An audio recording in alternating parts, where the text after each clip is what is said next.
Bueno, este es un trabajo que vamos a presentar en forma oral en la DDW.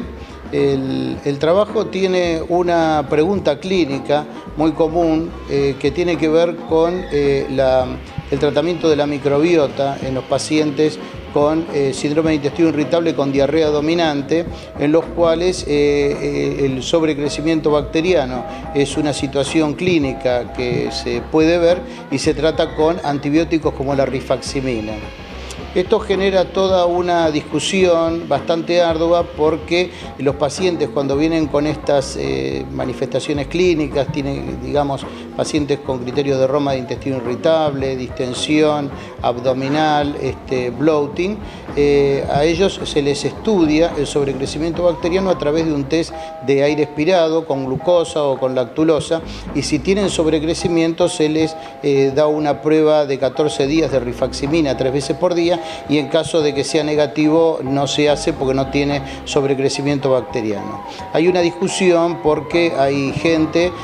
muchos, que dicen que independientemente de que tengan o no el test positivo se pudieran tratar y que sería preferible hacer un tratamiento empírico. Entonces nosotros llevamos a cabo este trabajo que viene a contestar esta pregunta clínica: ¿cuál es la respuesta terapéutica de dar antibióticos, en este caso en los pacientes con síndrome de intestino irritable, y si es útil testearlos o no antes de realizar la intervención? Para esto tomamos un grupo de pacientes, 100 pacientes con síndrome de intestino irritable con diarrea como síntoma dominante, con o sin bloating, y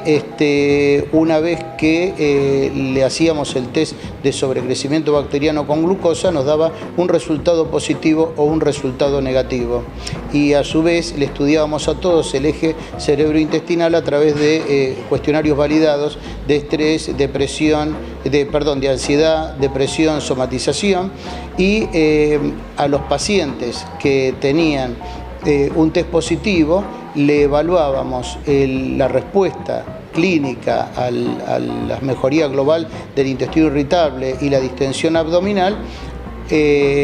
y lo hicimos tanto a los pacientes que le daba un resultado positivo, a los cuales le dimos rifaximina 3 veces por día de 550 miligramos durante 14 días, y a los que le daba un resultado negativo hicimos exactamente la misma intervención. Y al final del estudio pudimos ver que no hay una diferencia significativa en cuanto a la respuesta terapéutica de los síntomas del intestino irritable globales, tanto en los que tenían SIBO, que tenían sobrecrecimiento bacteriano, como los que no lo tenían. Y por otro lado, sí se vio que los que tenían SIBO tenían mayor asociación con el estímulo del eje cerebrointestinal, es decir, estaban más asociados a depresión, a somatización y a ansiedad que los que no lo tenían. Y por otro lado, la respuesta terapéutica de la rifaximina a estos síntomas de la esfera emocional fueron significativamente mayores en aquellos que tenían SIBO que los que no lo tenían, y esta mejoría se mantenía por al menos 3 meses.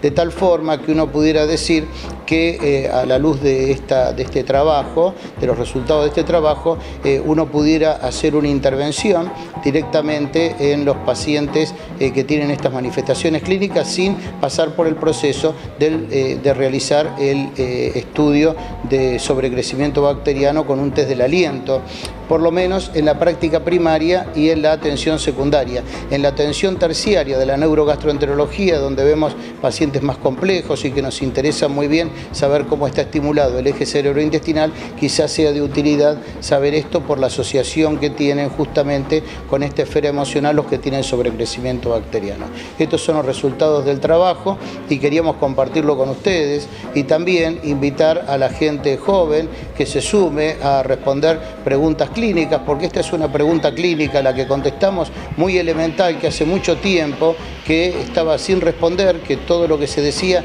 eran experiencias de expertos, y sin embargo es una pregunta que la podemos contestar perfectamente en estas latitudes, porque depende de llevar a cabo un buen diseño y de tener la energía para llevar a cabo un trabajo, pero no requiere grandes tecnologías, que son justamente las que en estas latitudes nos faltan para hacer esos estudios de envergadura de la medicina científica.